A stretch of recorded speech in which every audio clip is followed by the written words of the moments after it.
for Tippecanoe County. Our first item of business is approval of minutes from the previous meeting. I will entertain a motion.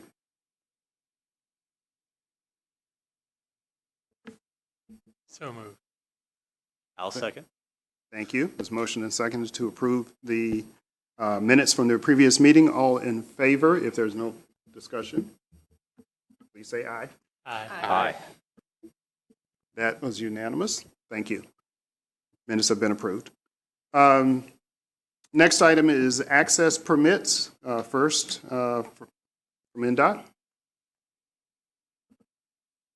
So I guess I'm here to answer questions if we want to talk about some of them. There's a lot of stuff going on. So is there a location or a particular one that folks want to talk about? And I'll just point everybody out to everyone. We do have one monitor working back here. These are all permit applications that are active at NDOT that are in Tippecanoe County.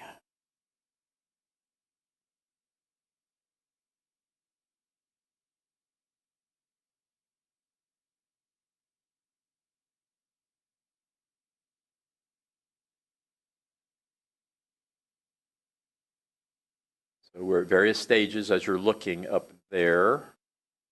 Some things that you might know about that might not be up there would mean that we are in a traffic impact study stage and we don't have plan applications yet. So we add to this list once applications are made, but most developers and consultants wait until the study process is complete before they apply and provide plans. So you may wonder why something isn't up there. That is probably the reason if you know of something that's coming.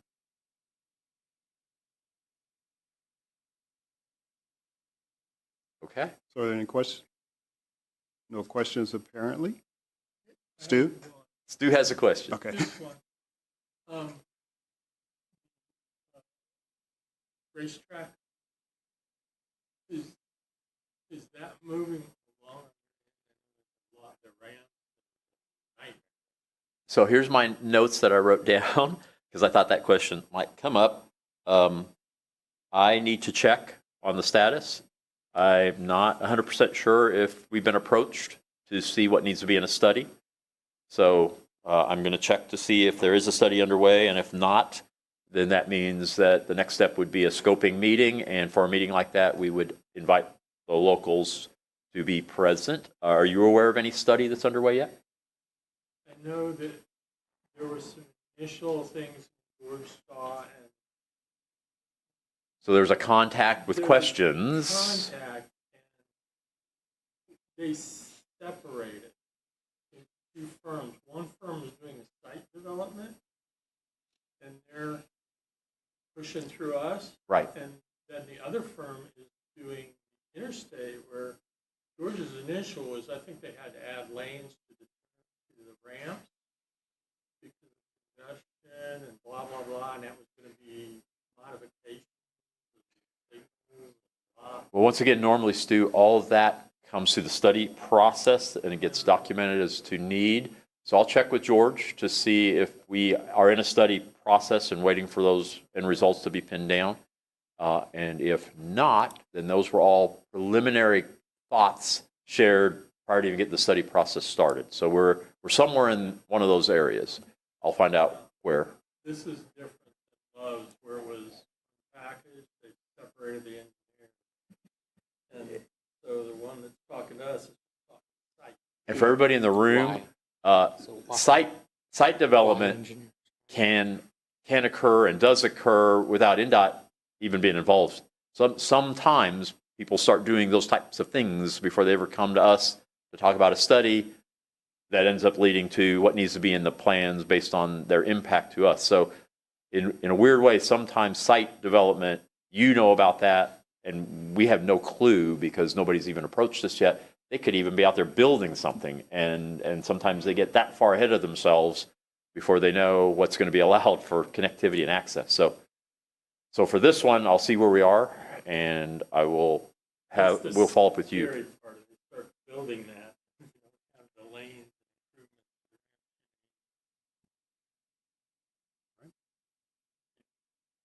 Okay.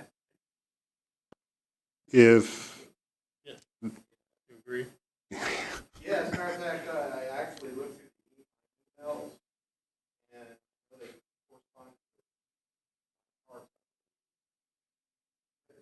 Way back when? hey Stu, can you hit your mic? Yeah, way back when they started the traffic yeah.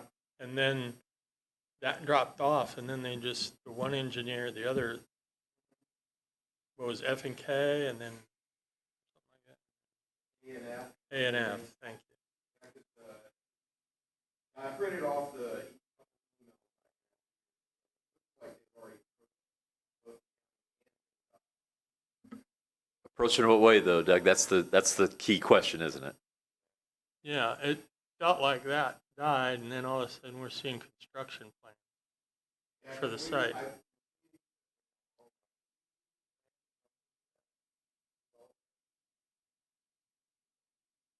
The racetrack. Yeah, so that's why kind of wanting.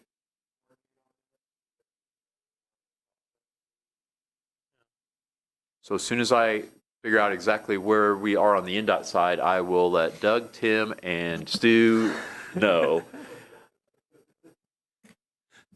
Yeah, before they build $2 million worth of truck stop with no access.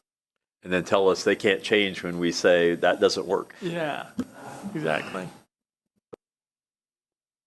so I guess we were already talking about the next item. Yeah. Doug, did you have anything more? Not for that, I mean, it's basically, information,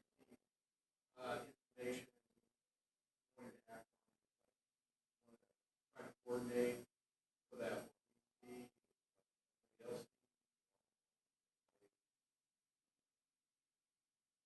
Okay. So all minds are clear regarding that item. We'll move on. APC progress report, Doug, you're up. And just march through the list. be more than glad to do that. The first piece of information, City Bus bonus federal funds. We usually don't bring this information forward, but we thought this would be of interest to everyone. For City Bus, and specifically their gas tax money that they received from the trust fund, generally they call it Section 5307 funding. And there's basically two parts to it. The larger share is what they receive is based on population, but they do receive or have the ability to receive different funds based on 6 performance measures. And so this gives incentive for a system to operate more efficiently. And roughly, if they hit one performance measure, they receive just a pinch over $500,000 each. So the information here is the most recent from the Federal Transit Administration for, they call it fiscal year 2025 because FTA operates on a calendar year. And these special performance measure funds are called Small Transit Incentive Cities Performance Funds, or what they call STIC. And basically we included not only the information from City Bus, but also from the other cities around the state. And the good news is that, you know, City Bus itself met 5 of the 6 requirements to get additional funds, and they received roughly $2.5 million above what they normally receive. And then you can see Bloomington did fairly well, and then also 2 others below it, Michigan City, LaPorte, and Muncie did somewhat decent. But we thought it'd be nice to just provide this information, give a little more detail of how City Bus receives its federal funds. City Bus has done very well over the years. When this first started out, they met 4 of the 6, and then they quickly moved to 5 of the 6. And actually last year they made all 6. And the one that they missed this year, they were actually fairly close. The target was 73.55 and their number was 71.16, so they were fairly close. But we thought we'd just bring this information and give everybody a kind of an idea of how they receive these additional federal funds. Looking at the next item, new State Board of Accounts for contract requirements. This is, unfortunately something that the State Board of Accounts is now requiring. And this applies to projects specifically to the preliminary engineering phase, right-of-way phase, and construction engineering, not the construction phase.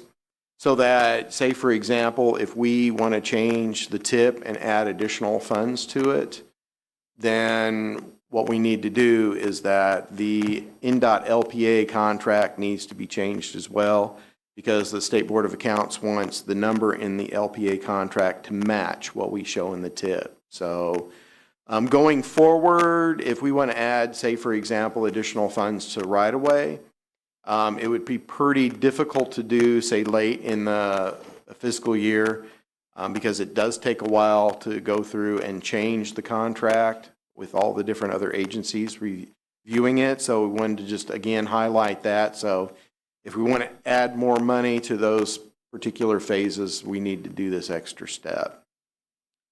Regarding the next one, 88 Title VI, sent the letter out in the packet. This was from actually US DOT, and then of course NDOT. We were told that before we could issue, or before they would issue a DES number for a new project, that all of the certifications had to be submitted to NDOT, and they needed to be approved.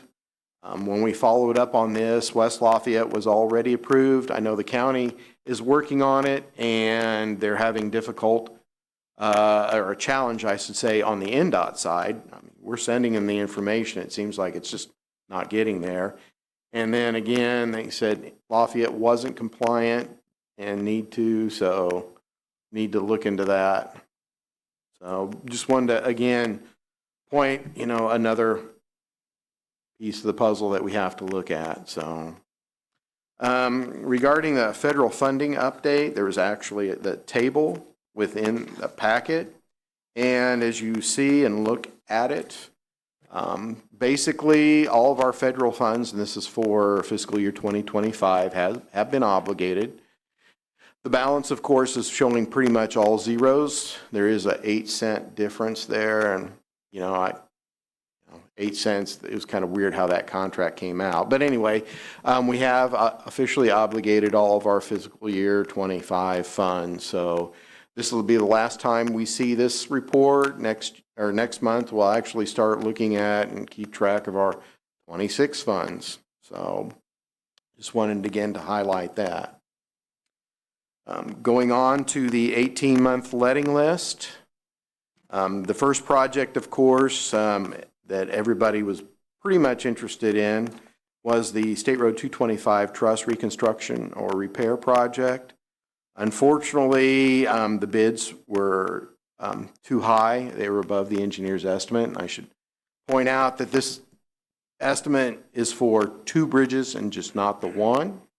And it's my impression that this is going to be reviewed, and I think, if I remember correctly, this project will be split out to be a separate project and be on the bidding list later this year.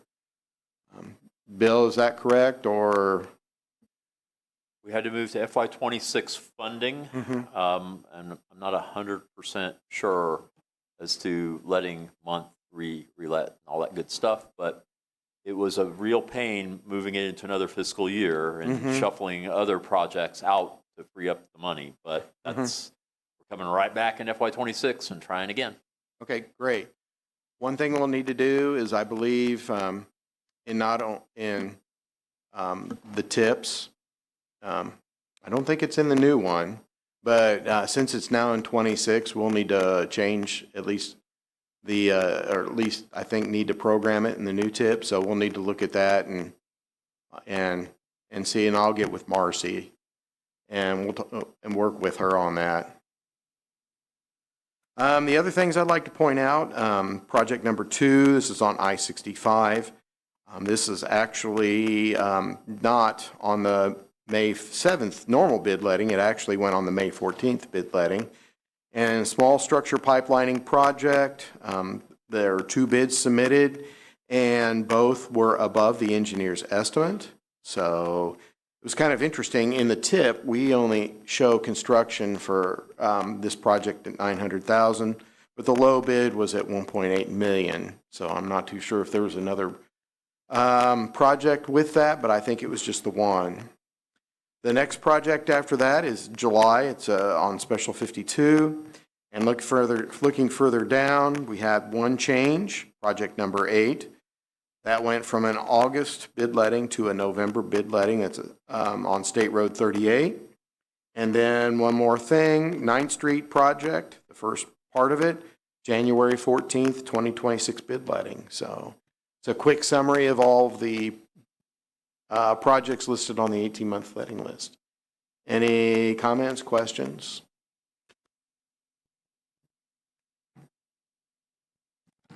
Bill, do you have a question? Did it look like I had a question? Oh, you're studying it still. I kind of have a comment. Okay. Doug picks sometimes which ones to mention, but I-65 pavement patching,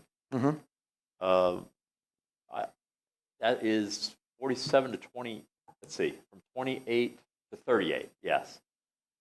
If you don't know, NDOT is a great struggle right now maintaining our interstate pavement if it's original pavement. So be aware there's going to be more pavement patching as opposed to less moving forward until we have a solution for how we replace pavement that's basically at the end of its life. So we can't do nothing, so we're doing a lot of patching to try to hold things together. And that's 70 and 65 especially, and even 74 is starting to creep into that conversation. So that's what that is there for. So the concrete between those 2 state roads is still the original pavement? In a lot of places, including there, yes. Okay. I'm going to forewarn everybody to use 52. All right. So if there are no more comments or questions, thank you, Doug. Thank you. Okay, next item on the agenda is the quarterly project tracking, and Tim has the floor. Okay, we're going to go ahead and start off with the Tippecanoe County projects. So the first one we have on our list is the North 9th Street Road Bridge. So Stu had mentioned to us that the environmental approval was delayed, and he also said that if that's not received soon, they may need to move the letting back. So our question was, is there a new estimated completion date for the environmental approval, or maybe something that's happened since you filed this report? Sorry. It's happening right now. Just got approval. No. So the environmental is done and submitted, and I think it was last week sent to project coordinator and everybody we could think of, asking if there's any way to expedite the NDOT review. Because we really, plans are here, but we can't submit without that approval. So that's where that stands. We're still hoping for maybe a December rather than a January. And I still look for miracles. We could stay on letting. Okay. Well, yeah, sometimes just getting those final steps takes longer than we feel like it should, but that's how it goes, I guess. Okay, so then our next one is Morehouse Phase 1. So obviously construction's been completed. So what's the status of the punch list? Is there anything still outstanding, or are we good to go? Nothing outstanding on the punch list. We should be doing an NOT here pretty soon. I mean, everything's up. I'm not real sure if the record, I think the initial record's in for review.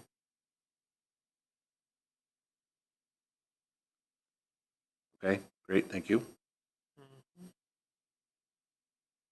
All right, moving on to our next project, Phase 2 of Morehouse, currently under construction. Do you have an estimated date for the road reopening for that, for the, Hasn't really closed yet. well, Yeah, it was supposed to close months ago. Utility, we had 2 explosions. We had one utility, the water and sewer stepped on each other. Won't throw rocks which one of them misrelocated. Then that cleared, and the gas company, who was supposed to be done last year, moved out. They are on site working. Supposedly, we should be able to start first with real construction. Contractor, because he hasn't gotten a real construction start, hasn't asked for delays and extensions yet. okay. All right. Just a party.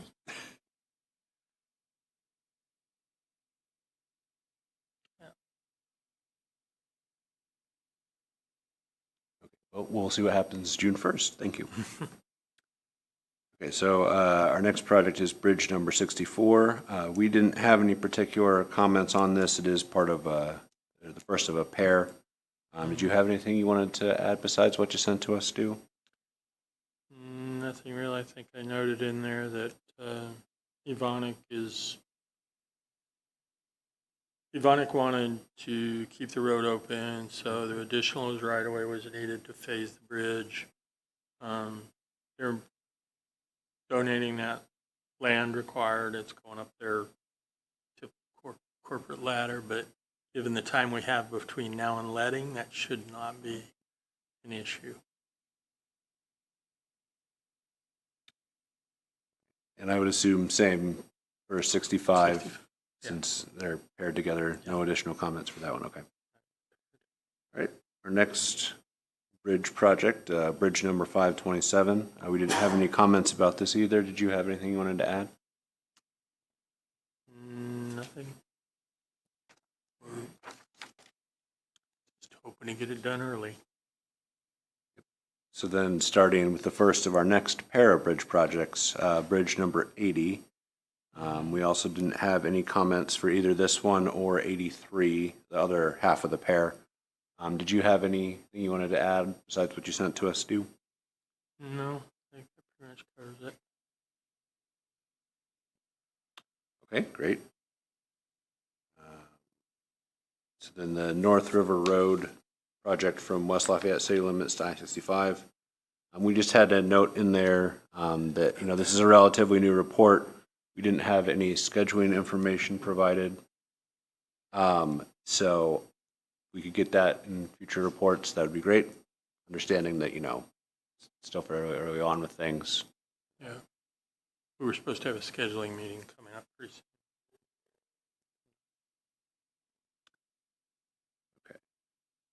And our next project, the last one for the county, is the county bridge inspections.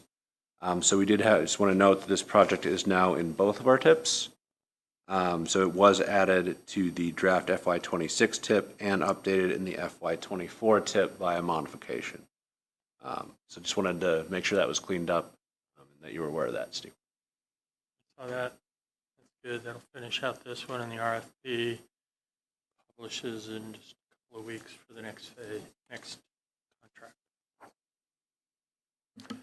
Tim, before you go on, Yep.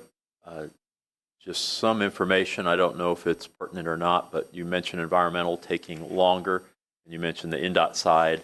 If any of those reviews have to go to Federal Highway, their staff has changed. They're down to 2 people, and neither of those people are experienced in environmental. So that's probably the hiccup if it's taking a lot longer. And I know it's slowing down our process. Yeah, So that's the unknown, and that's what we're being told is if anything you can do on your end to get it to them quicker, because we have no idea how long they're going to take. Okay. So we're going to go ahead and move on to Lafayette next. I know Jeremy isn't here, but he did send me some comments by email just this afternoon.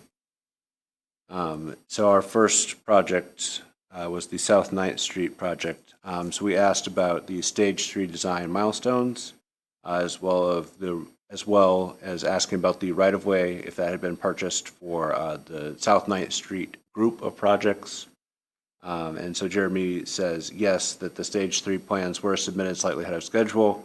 That right-of-way currently is at around 65% secured, so they have about 65% of the right-of-way they need.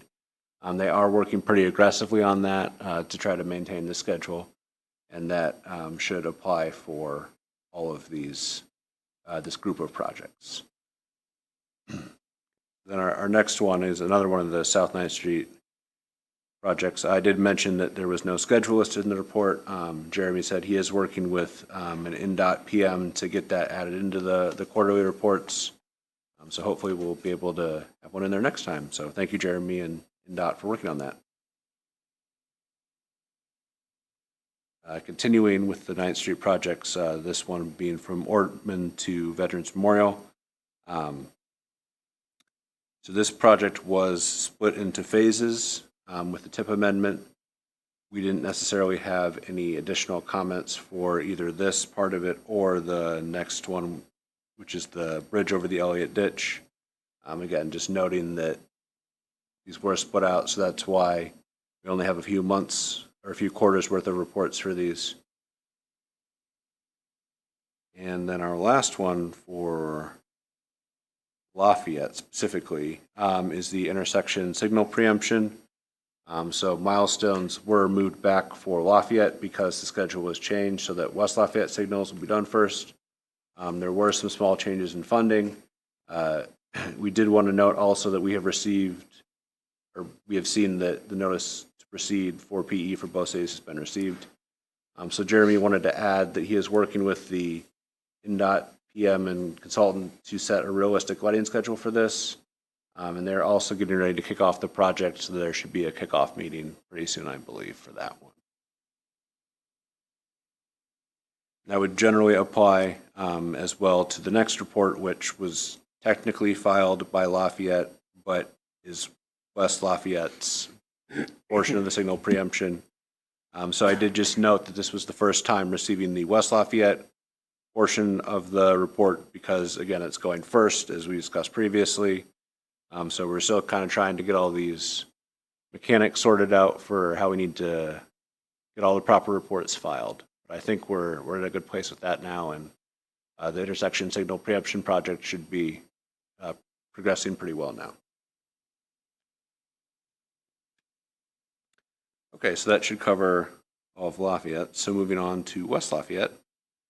So for the Soldiers Home Road project, phase 1, we did want to note that we are just monitoring this project. We have a staff member that attends the bi-monthly project meetings for this. So this project had been having some difficulties due to some environmental issues with Section 106. But again, we have people working on that from our end, from the city's end, from the consultant's end.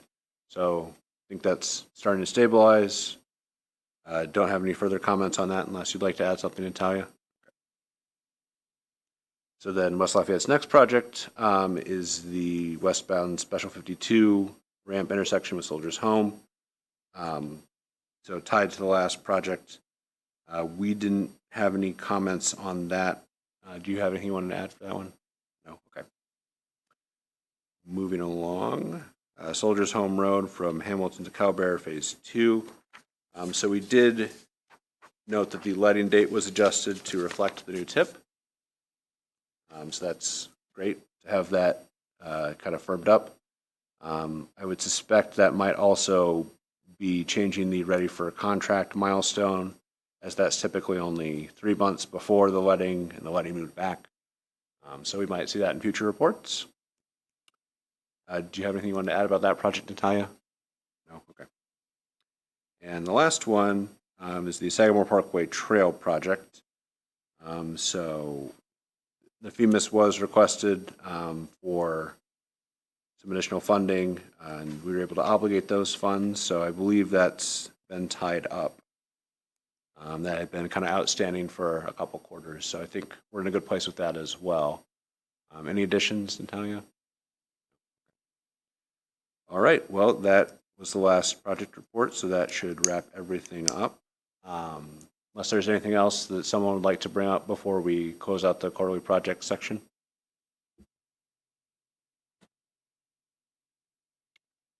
All right, well, hearing nothing, I'll turn it back over to you, Dr. Dunstan. All right. Thank you, Tim. We're at the point of the meeting where we will entertain other business items that anyone may have to bring before the committee. There appearing to be none. Let's move on to citizen comments, if we have anyone. Okay, there appears to be none there as well. The next item is adjournment. I will entertain a motion if you're ready.